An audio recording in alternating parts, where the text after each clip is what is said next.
Ladies and gentlemen, welcome to Camp Content. I am super excited to have a fellow Irish woman on the podcast today. So you will have to welcome Bridget Murphy to the show. We are going to Camp Content. As you know, we talk about content marketing, revenue drivers in this new crazy market that we are all trying to survive in. So today we're welcoming Bridget. She is the founder of Envision Promotions. Bridget has built a remarkable career by establishing strategic partners that drive growth and revenue. With a background in securing lucrative online partnerships at industry giants like Disney and News Digital Media, Bridget has a knack for pairing businesses for mutual benefit. We just spent a lot of time talking about that too. Her company, Envision Promotions, collaborates with sectors including retail, technology, consumer goods, gaming, and entertainment, and boasts a client list of top-tier brands. Leveraging her Disney experience, Bridget has a passion for empowering women and entrepreneurs, often sharing her insights on partnership, connection building, and sales strategy through public speaking. So if you're looking for a badass public speaker, now you know where to go. Today, we're going to talk about how big brands and small brands can leverage partnerships, the unique benefits of those collaborations, and what makes Envision Promotions stand out in this competitive landscape. So without further ado, welcome to the show, Bridget. Wow, that was an intro. I'm Hey, really man. impressed, Molly. Well done. I'm Well good. I'll done. That send was it to great. you. I'll send it. You can use it anytime you want. Just put me in wherever it says I Bridget. will. Me. I will. I'll be like, Um. here's my intro, and I'll Hey. cue you. I'm gonna Yeah. be your voiceover. It's Yeah. You can fantastic. Thank you. have it on your phone like a little voice memo. You just play it. Exactly. Like I'm here Exactly. now. Thank you. This is Um. me. Well, I'm very excited to have you on the show today. You know, we hit it off every time we talk. True kindred spirits for real. My best friend in fourth grade name was Bridget too, so I will always have a My fond sister's name's place. Molly. Oh, look at that! Usually it's just me and a bunch of golden retrievers. So That's people love naming golden retrievers Molly. I don't know what it is, but funny. it's a good brand. Like golden retrievers have a good brand image. So I'll take it. It could be 100%. worse. It could be worse.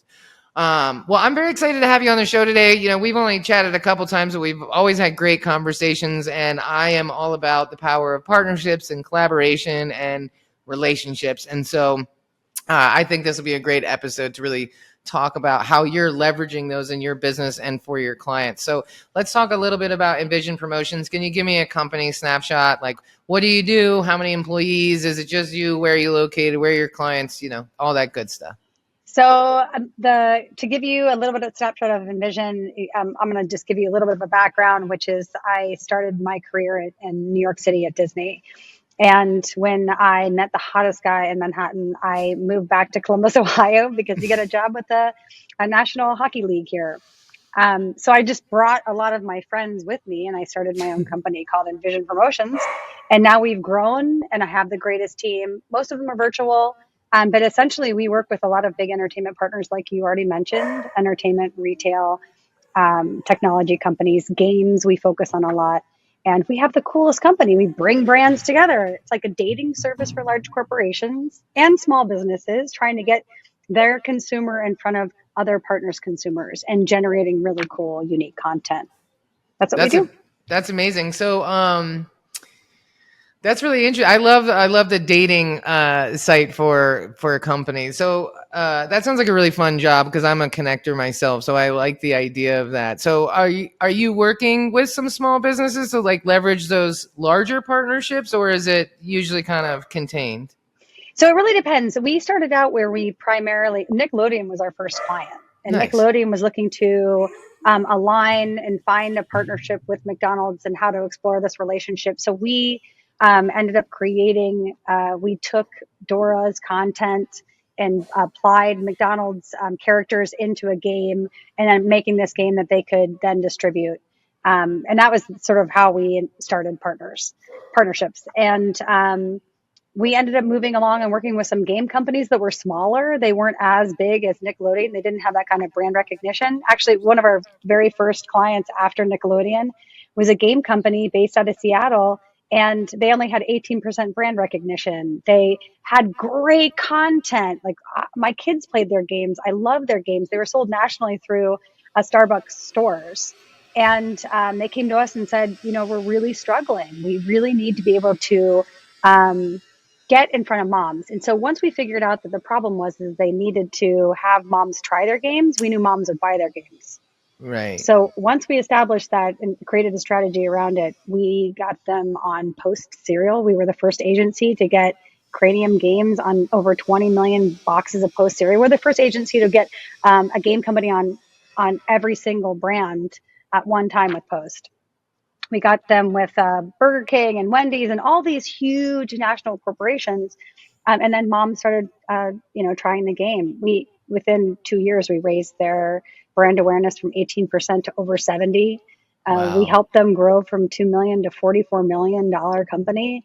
And, so we do work with a lot of small companies really looking to grow, but we also work with, Tyson Foods of the world who are trying to drive foot traffic to a different segment of the store, or a national retailers who are trying to attract new people to come into their stores. And how can we do that with really unique partnerships and give them some exposure and drive that sale? That's amazing. So a lot of your business is really based on the relationships that you have formed over the years. I would imagine a quick scroll through the Rolodex. I'm aging myself with that one, but you can probably get a lot done just from all the industry contacts that you've built over the years. I mean, this is really impressive stuff here. Thank you. Yeah, I think I think it's really, like you said, relationships. I love working with certain people. As a matter of fact, 5 years in to having started Envision, we ended up getting a huge a global game brand that hired us, and it was not enjoyable. It was just it was really hard. You and I've had conversations about working with large corporations that say no a lot, and it became like our team was unmotivated and unexcited about it, so we let them go as a partner. And that's sort of, I think, the key to why we like our jobs and are so successful is we really want our clients to succeed, and we can do that once we really dig in and figure out what their problems are, and then solve it through a really unique partnership. Yeah, I mean, those are big clients and big ticket items, but to get those kind of results is really impressive. I think it's all about that network and all about that relationships for sure. What are you still working with really large corporations, or are you more Yeah. focused on excellent? So tell me, let's see, what are some of the how would a small company get in front of a bigger company, or really kind of engage with you or somebody else to get some of these partnerships? Because I know like that would be very intimidating for a lot of small businesses. Like, where do you even start? How much does it cost? So, what are some of the approaches that you use to get small businesses in front of these bigger companies? It's not as hard as you think. I think what they really need is a platform. They need to know what their value is. They need to know exactly what they can bring to the table. Often, the largest partners are really looking for that cool new whatever, the content that they can pull in with a new consumer, the buzzworthy growth within a small business, and most important, it's that target demographic alignment. So I said jokingly earlier that we're a dating service for large corporations. Really, we're a dating service for companies' target demographics. So we really focus a lot on who the consumer is, core values within the organization, what their value prop is. And once we can start to discover those, it makes the partnership almost come together magically, right? We will put together a list of all the companies that are relevant to that new up and coming brand or up and coming client, right? And then we can sew them into smaller test partnerships. Like we do a ton of digital and social partnerships, email campaigns, SMS, because they're a really good way to test the consumer barometer. And once we can establish that it's a good fit, we bring everyone into a room together and we ask everyone to be generous. I mean, I think that's a big part of what partnerships are all about. Just like you were saying earlier with relationships, it's that generosity factor. Small companies can do a lot more than they think. Mm-hmm. They have the data, they have the cool content, the creative elements that they can bring. They have product that they can donate, give away, reduce in price, partner and bucket together. There's so many different cool things that we can do with smaller companies, and smaller organizations are genuinely our core client base. We do have some huge international brands that we work with, but a lot of times it's to fill spots within their organization in order to solve a problem as well. That's pretty interesting. I love that because small businesses do bring a lot to the table and they're a lot more agile, right? We can switch and move and change gears a lot faster than a bigger corporation, and we have a lot of value. And I think that's important because I think we live in this time of like quantity over quality, right? And I think we're shifting out of that now. I think it's going to be a hard fight because of AI, and it's like get in front of 1,000 people every single day. Well, more isn't always better, sometimes less is more. And I think we got to shift into quality over quantity. And so, Molly, so funny. I'm doing a lot of speaking, and it's around how things have shifted now to trust. Right. Trust is one of the key elements in a really strong partnership. The consumer has to trust that the brand is doing something for their benefit. They're creating a magical moment. The content is really structured to speak to them directly. They're helping them solve a problem. I couldn't agree with you more, quality over quantity. I mean, quantity in terms of brand awareness there's no better way, right? Through a partnership, you can get the kind of exposure that you want to your target demographic. But from a quality standpoint, true partnerships can really enhance that level of trust, especially to the consumer, which I just think that's super important. Yeah, I agree. So in this current landscape where things are a little bit harder, how have your tactics changed at all, or how you're doing business? Has that changed at all in this year? I know it's a different time than immediately after post-pandemic. People are doing business, conversion times, sales times are longer. So how are you guys adjusting in this market, or are you staying the course and doing what you always do? No, I think that we have been on an intentional focus to work with some more, not just small businesses, but also more nonprofit organizations and things that are more meaningful, because we're finding that those are also a real key element in these true partnership, the fabric of true partnerships. So that's we've had to go back and like review how we structure and price some of our campaigns to allow for those organizations to jump on board. And it's been really powerful. And so we have made it so it's easier to accept some smaller organizations to do these kinds of really unique partnerships where they get what they need out of the relationship, and they can talk to some of these bigger organizations that can give them what they need, but also benefit that consumer of the large organization, right? Because otherwise, a partnership's great if it's just two brands coming together and they can co-market. You're actually saving revenue in the co-marketing. But unless there's that magical moment or benefit to the consumer, the partnership will fall flat.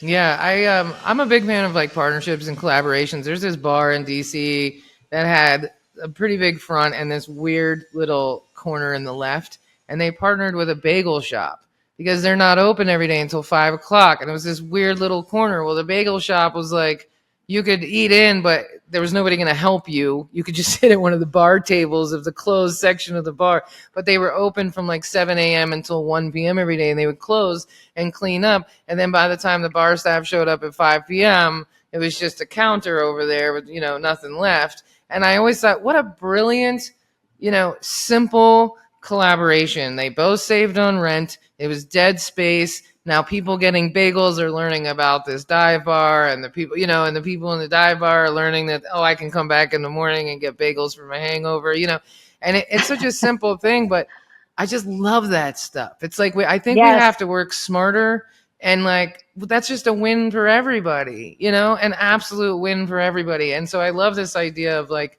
and it brought more value to me, right? Because now I have this great bagel shop right down the street from my house.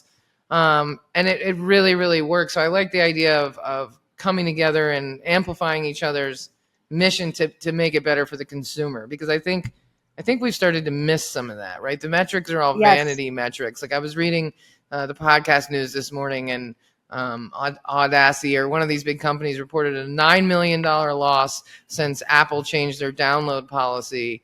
And that's basically like when you subscribe to a podcast, it automatically downloads the podcast. So all these ads were being run and all these sponsorship deals were being made on podcasts that were never listened to.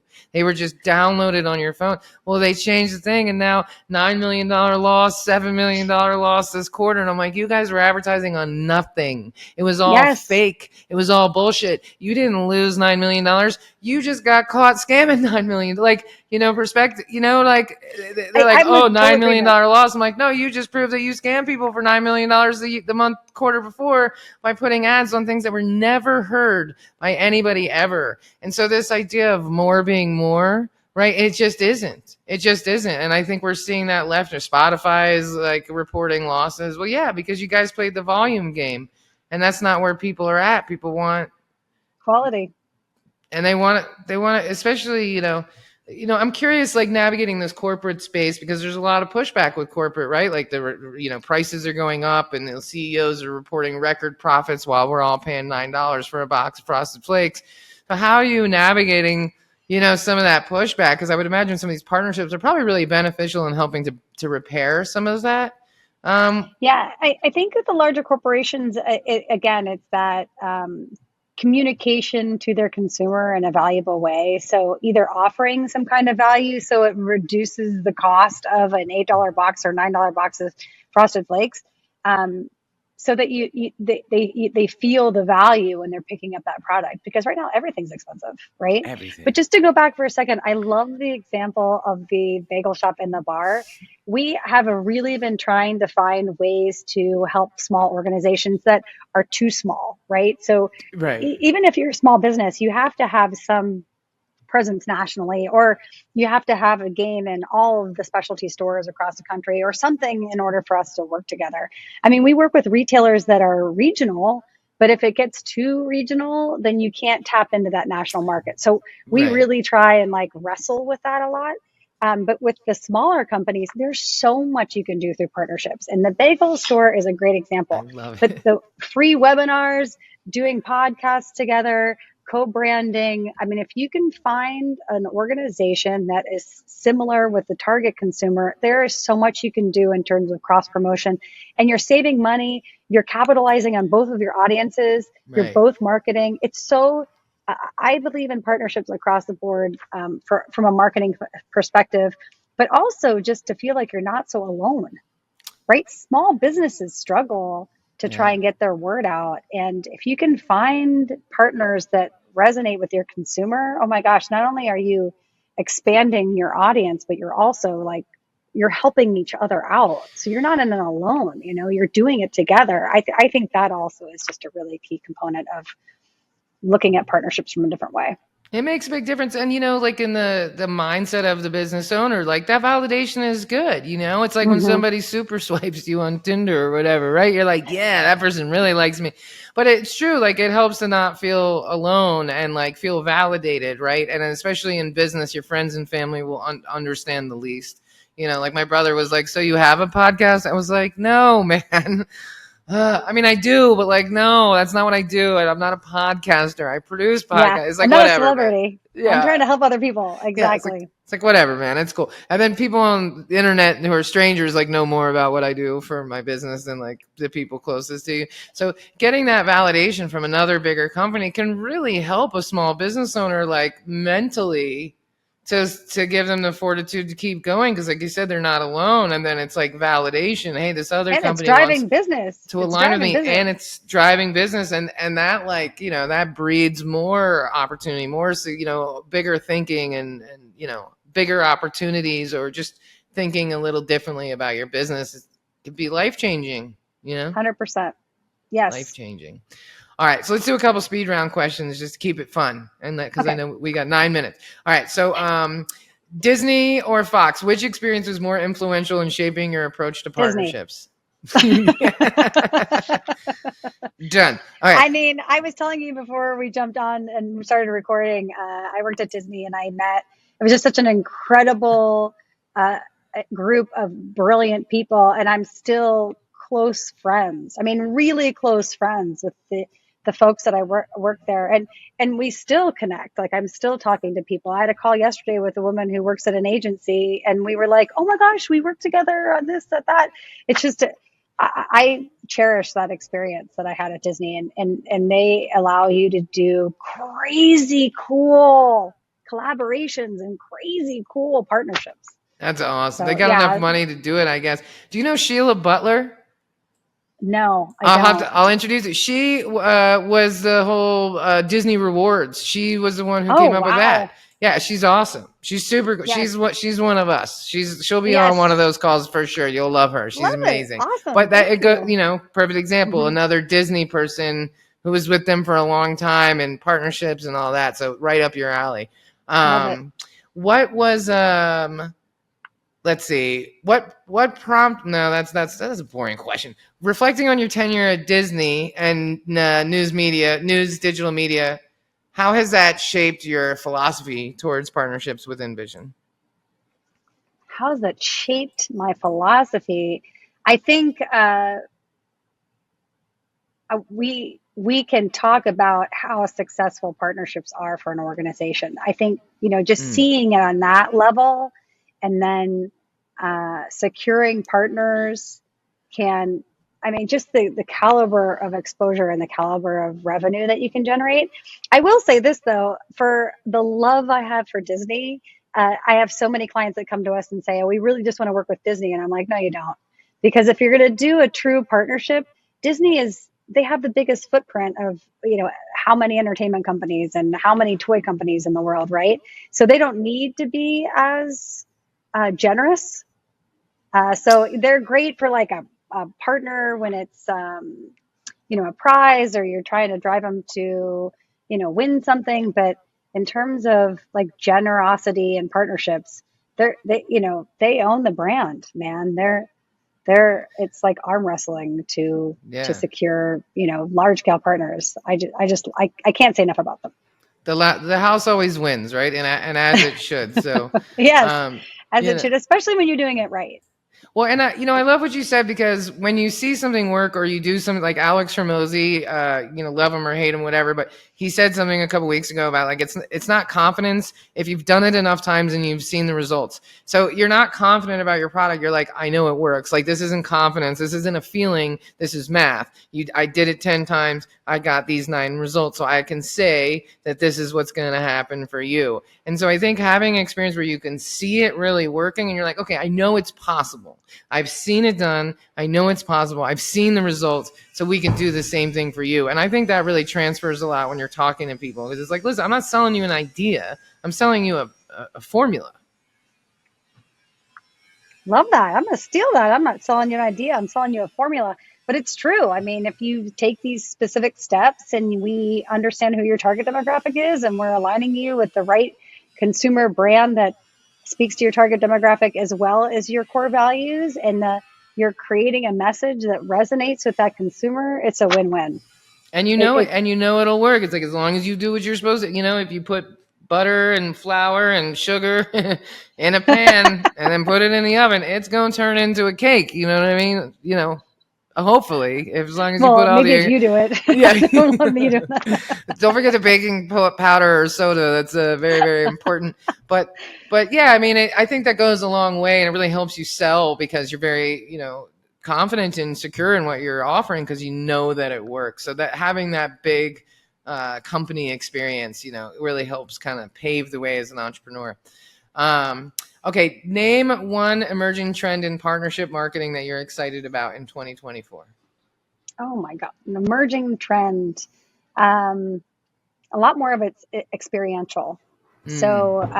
making it where the consumer engages with your brand in a really unique way. So getting a toy at a Pinkberry where you're walking in and you can scan with your phone and suddenly you're actually playing with a device in a like experiential way. I think that's one thing that we've been seeing a lot of, and also like giving something meaningful to the consumer that uh, helps them out. We're seeing a lot more companies be really generous, especially with the climate and the way it is, with interest rates and how things are perceived in the media right now.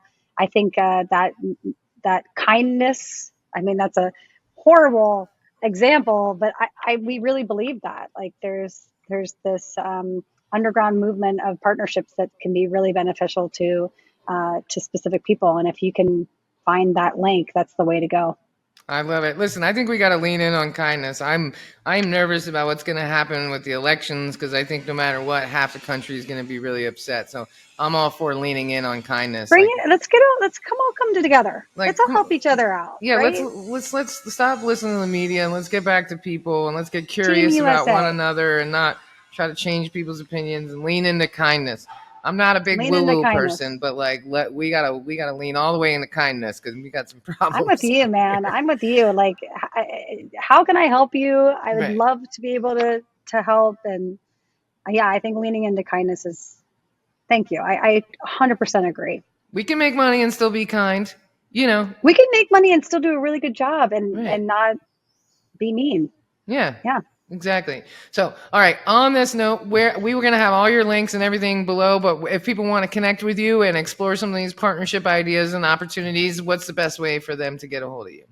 Website's a great way. It's Envision P with an E, so ENVISIONP. You're going to put all of it in the links. Yep. LinkedIn is really a great way, but you can connect to me through both of those channels really easily. Email, phone, all the fun stuff's around. You can't miss me. She's easy to reach, guys. So if you have found this information valuable, which I'm sure you would, I think this is an interesting conversation. Don't be intimidated if you're a small business about reaching out to a bigger business because they are always looking for opportunities to reach new markets in that authentic way. So don't sell yourself short. Hit up Bridget. Get on a discovery call with her. Make those partnerships happen. Thank you for tuning in today. And until I see you again, be excellent to each other, and we'll see you on the next one.